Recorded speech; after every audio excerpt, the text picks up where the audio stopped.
এটা আমাদের second class, ঠিক আছে। যদিও আমি এই পেজের শর্ট কোয়েশ্চেন অ্যান্সারগুলো পর্ষদের টেস্ট পেপার থেকে নিয়েছি, তো চলো শুরু করা যাক, ঠিক আছে। সব জায়গা থেকেই শর্ট কোয়েশ্চেনগুলো নিয়ে আসবো, তোমরা প্র্যাকটিস করতে থাকো, ঠিক আছে। তো চলো, প্রথম কোয়েশ্চেন বলছে বায়োফুয়েলের প্রধান উপাদান কোনটি। এটা আমরা সবাই জানি, বায়োফুয়েলের প্রধান উপাদান কিন্তু মিথেন, মনে রাখতে হবে। বায়োফুয়েলের প্রধান উপাদান হচ্ছে মিথেন। পরের প্রশ্ন, কোনো আদর্শ গ্যাসের ক্ষেত্রে ভি বনাম 1/p লেখচিত্রের প্রকৃতি কেমন হবে।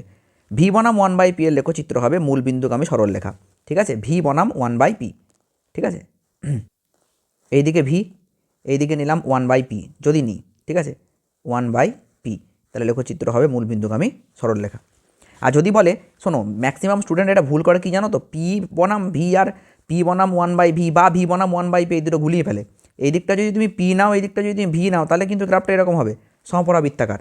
আর যদি পি বনাম 1/v বলে বা ভি বনাম 1/p বলে, তখন হবে সরলরেখা, মনে রাখবে, হ্যাঁ। আচ্ছা, পরের প্রশ্ন বলছে তাহলে কি পরিবাহিতাঙ্ক, ধাতুর পরিবাহিতাঙ্ক কার ওপর নির্ভর করে না, দৈর্ঘ্যের ওপর নির্ভর করবে না, ঠিক আছে। পরের প্রশ্ন, প্রদত্ত রাসায়নিক সমীকরণ অনুযায়ী 10 মোল CH4 পোড়াতে STPতে কত আয়তন O2 লাগবে। দেখো, এই অঙ্কটা আমি শেষে সলভ করে দেখিয়ে দেবো, এখানে স্পেস নেই, ঠিক আছে। একটু ওয়েট করো, পরে বাকি কোশ্চেনগুলো আমি করে নিই, দিয়ে শেষে এটা আমি সলভ করে দেখিয়ে দেবো, ওকে। নেক্সট কোশ্চেন দেখো, একটি বিন্দু আলোক উৎস থেকে অবতল দর্পণের বক্রতা কেন্দ্রে স্থাপিত হলো। বেশ, একটি বিন্দু আলোক উৎস, এটা একটা অবতল দর্পণ, বুঝতে পেরেছো। এর আলোক কেন্দ্র কোনটা বলো তো, এইটা হচ্ছে গিয়ে অবতল দর্পণ বক্রতা কেন্দ্রে স্থাপিত হলো, এইটা অবতল দর্পণ, ঠিক আছে। এইটা হচ্ছে গিয়ে বক্রতা কেন্দ্র। বক্রতা কেন্দ্রে যদি আমরা কোনো বস্তুকে রাখি, বিন্দু বস্তুকে, তাহলে আলো কি করে যাবে, এই দিকে যাবে। আলো লম্বভাবে পড়বে, আবার লম্বভাবে ফিরে আসবে, কারণ বক্রতা কেন্দ্রের মধ্যে দিয়ে যাওয়া মানে হচ্ছে গিয়ে লম্বভাবে আপতন, বুঝতে পেরেছো। তাহলে সেক্ষেত্রে তাহলে চ্যুতিকোণ কত ডিগ্রি হবে, যদি কোনো আলো সোজা যায় আবার সোজা প্রতিফলিত হয়ে ফিরে আসে, বুঝলে, তাহলে কিন্তু চ্যুতিকোণ সবসময় হবে 180 ডিগ্রি। এটা আমি ইনস্টাগ্রামে একটা রিলসেও তোমাদের কাছে ক্লিয়ার করে দিয়েছিলাম এই জিনিসটা, হ্যাঁ, যারা দেখেছো, বা আর একটা ভিডিও তো আমি ইউটিউবে ক্লিয়ার করে দিয়েছিলাম, তাই না। তো এটা মনে রাখতে হবে। ম্যাক্সিমাম জন কিন্তু এটা ভুল করে 90 ডিগ্রি অ্যান্সার করে, কিন্তু এটা হবে না, ঠিক আছে, এটা 180 ডিগ্রি হবে। নির্দিষ্ট মাধ্যম দ্বয়ের ক্ষেত্রে কোন বর্ণের আলোক রশ্মির চ্যুতি সবচেয়ে বেশি। চ্যুতি মানে কে বেশি বেঁকবে, বেগুনি, আর কে কম বেঁকবে, লাল, মনে রাখবে। তড়িৎচালক বল, কার্য এবং আধানের মধ্যে সম্পর্ক কি। W = Q × V, তাহলে Q = W/V, আধান সমান কৃতকার্য বাই বিভব। ভাইটাল কোশ্চেন এটা। নিচের কোনটি রোধাঙ্ক উষ্ণতা বৃদ্ধির সাথে হ্রাস পায়, মানে কমে। অবভিয়াসলি অর্ধপরিবাহী। অর্ধপরিবাহী নেচারটা একটু অন্যরকম, তাই না। উষ্ণতা বাড়লে ওর রোধ কমে, আর পরিবাহীর ক্ষেত্রে উষ্ণতা বাড়লে রোধ বাড়ে। পরের প্রশ্ন বলছে, তেজস্ক্রিয় পরমাণুর বিটা কণা নিঃসরণের ফলে উৎপন্ন পরমাণুর ভর সংখ্যা বাড়বে, না ভর সংখ্যা কমবে, না পারমাণবিক সংখ্যা বাড়বে, কি হবে, একটু মনে করিয়ে দিই তোমাদেরকে। মনে করো XZA একটা পরমাণু আছে, বুঝতে পেরেছো। তো এখান থেকে একটা বিটা কণা যদি বেরিয়ে যায়, তাহলে Y নিচেটা হয়ে যাবে Z+1 আর উপরটা হয়ে যাবে A, তাহলে পরমাণু ক্রমাঙ্ক কিন্তু 1 বাড়বে, ঠিক আছে। তাহলে কোনটা উত্তর হবে, পারমাণবিক সংখ্যা বাড়ে, এইটা হবে উত্তর। নিচের কোনটির একাধিক যোজ্যতা দেখা যায়। সন্ধিগত মৌলের একাধিক যোজ্যতা দেখা যায়। নিচের কোন যৌগটির মধ্যে কোনো অণুর অস্তিত্ব নেই। কোশ্চেনটা একটু না ঘুরিয়ে দিয়েছে, বুঝলে। দেখো, অণুর অস্তিত্ব নেই মানে এটা আয়নীয় যৌগ। আয়নীয় যৌগ, মনে করো আমি একটা এক্সাম্পল দিই তোমাকে, NaCl, একে যদি ব্রেক করো তাহলে কী পাবে, Na+Cl-, তাহলে এগুলো কি, এগুলো তো আয়ন না। তাহলে আয়নীয় যৌগে কিন্তু কোনো অণুর অস্তিত্ব নেই। তাহলে ক্যালসিয়াম অক্সাইড হচ্ছে কিন্তু উত্তর, কারণ ক্যালসিয়াম অক্সাইড হচ্ছে আয়নীয় যৌগ। Cu তড়িৎদ্বার ব্যবহার করে CuSO4 এর দ্রবণের তড়িৎ বিশ্লেষণের ক্ষেত্রে নিচের কোন বিবৃতিটি সঠিক। তো উত্তর হয়ে যাবে কি, দেখো, ক্যাথোডের ভর কমে না, ক্যাথোডের ভর বাড়ে, ঠিক আছে, এটা মনে রাখবে, ঠিক আছে। ক্যাথোডের ভর কিন্তু বাড়বে, অ্যানোডের ভর কমবে। তাহলে এখানে একমাত্র ঠিক কোনটা, দ্রবণে CuSO4 এর গাঢ়ত্ব অপরিবর্তিত থাকে, মানে পরিবর্তন হয় না। পটাশিয়াম ডাইক্রোমেট দ্রবণে K2Cr2O7, ঠিক আছে, পটাশিয়াম ডাইক্রোমেট K2Cr2O7, এই দ্রবণে যদি আমরা H2S গ্যাস চালনা করি, তাহলে দ্রবণের বর্ণ কী হবে, না দ্রবণের বর্ণ হবে সবুজ, মনে রাখবে। আর এর যে ইকুয়েশনটা বা এর যে রাসায়নিক সমীকরণটা, সেটা কিন্তু ভালো করে পড়ে রেখো, এর ইম্পর্টেন্ট আছে, হ্যাঁ। নিচের কোনটি অ্যালুমিনিয়ামের আকরিক বক্সাইটের সংকেত, Al2O3, মনে রাখবে, ভাইটাল কোশ্চেন। নিচের কোনটি একটি অ্যালকোহল? দেখো এটা হচ্ছে অ্যালডিহাইড, সিএইচও থাকলে অ্যালডিহাইড। এইটা ইথার, তাই না?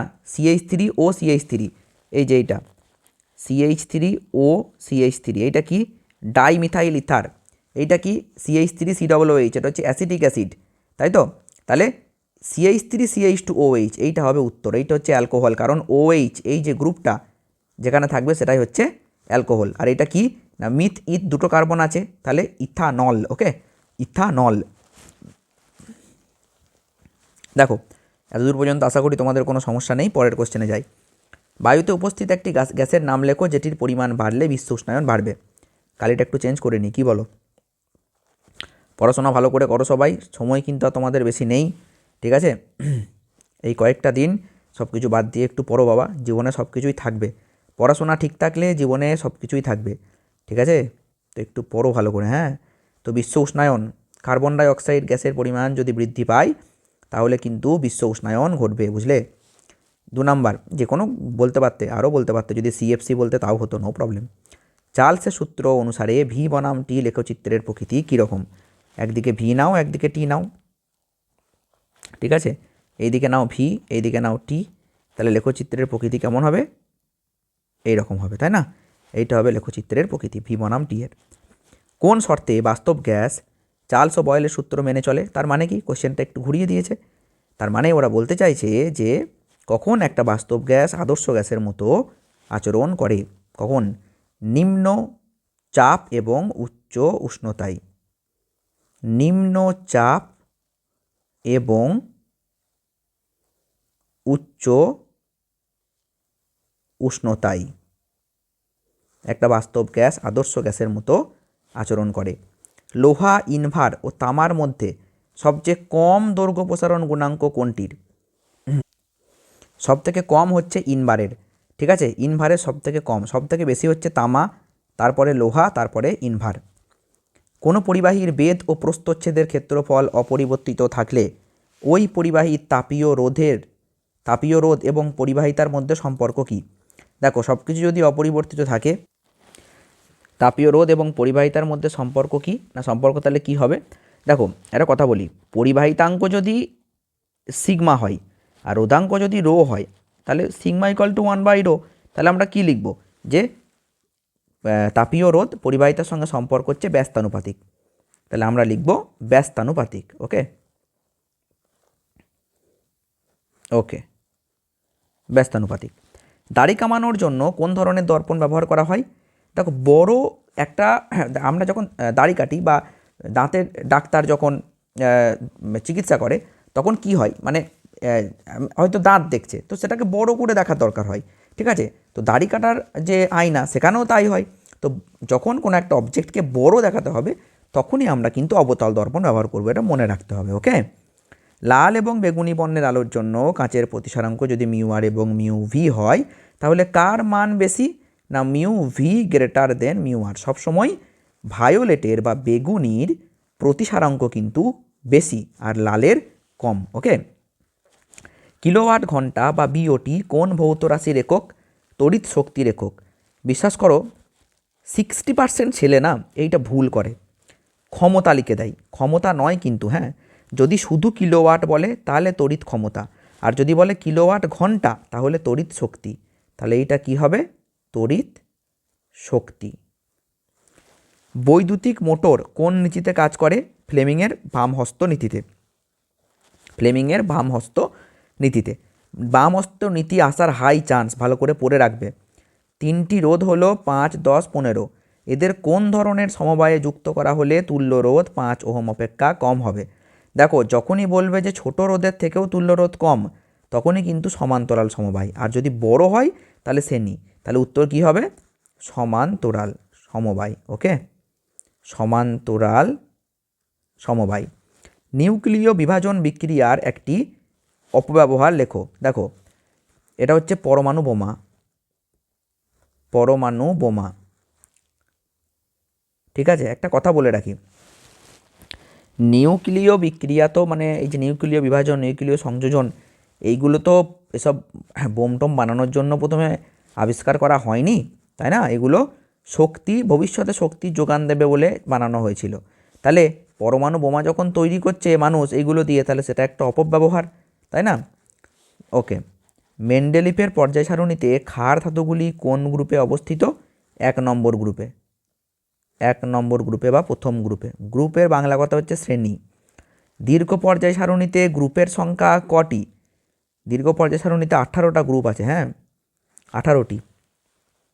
এটা সপ্তম হতো না, এটা 17 নম্বর হতো, ঠিক আছে? 17 নং শ্রেণীতে থাকা তেজস্ক্রিয় মৌল কোনটি?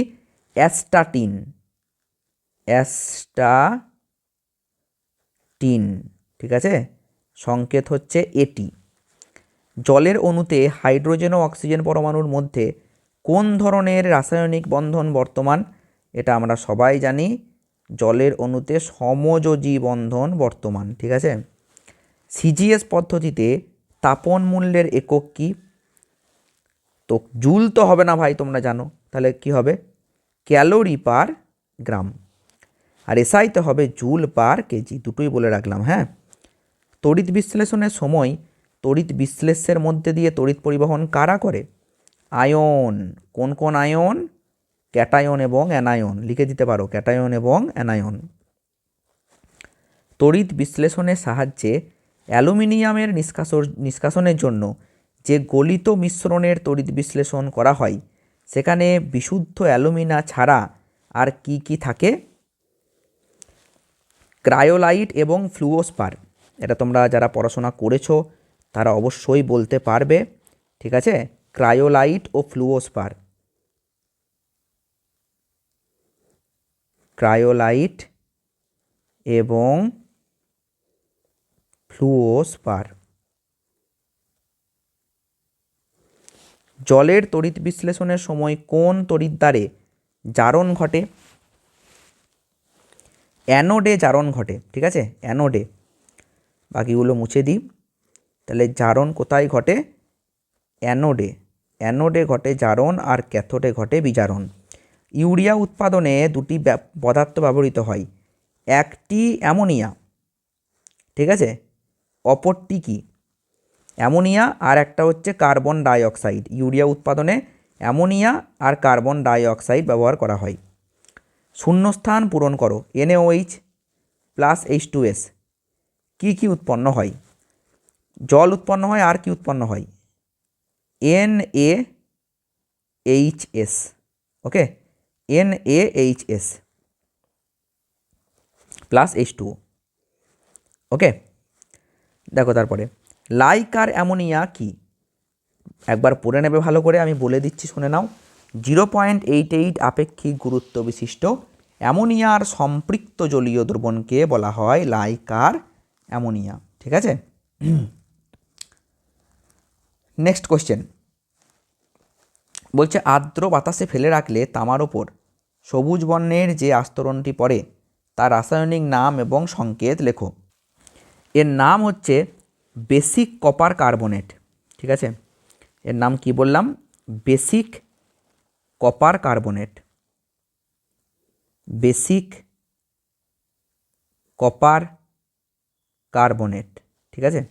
আর এর সংকেত CuCO3.CuOH2। তারপরের কোশ্চেন বলছে, কার্বন বিজারণ পদ্ধতিতে নিষ্কাশন করা যায় এমন একটি ধাতুর নাম লেখো। অনেক আছে ভাই, জিঙ্ক। জিঙ্ক একটা ধাতু যেটা কার্বন বিজারণ পদ্ধতিতে নিষ্কাশন করা যায়। CH3, CH2, COOH এর IUPAC নাম। দেখো ভাই, এরকম কোশ্চেন দিলেই প্রথমে দুটো সি আছে, তাহলে মিথ ইথ দেখে নিলে, মিথ ইথ। ও আর একটা আছে না, কার্বন 3টে আছে, তাহলে মিথ ইথ প্রোপ, তাহলে কি হবে? প্রোপানোয়িক অ্যাসিড, প্রোপানোয়িক অ্যাসিড লিখে নিও, আমি আর লিখলাম না, propanoic acid. PVC polyvinyl chloride এর মনোমারের নাম কি? পলিটা কেটে দিলেই হয়ে যাবে, তাহলে vinyl chloride, okay, vinyl chloride, vinyl chloride. SI পদ্ধতিতে আর এর মান কত? এসআই পদ্ধতিতে আর এর মান 8.31, ঠিক আছে? Joule mole inverse kelvin inverse, 8.31 joule mole inverse kelvin inverse. তাহলে আজকের শর্ট কোশ্চেনের ক্লাস এখানে শেষ হলো, পরের দিনে আবার ক্লাস আসছে, ঠিক আছে? রেগুলার ফলো করো, আই থিঙ্ক শর্ট কোয়েশ্চেনে ভালো ফল পাবে তোমরা। ওকে।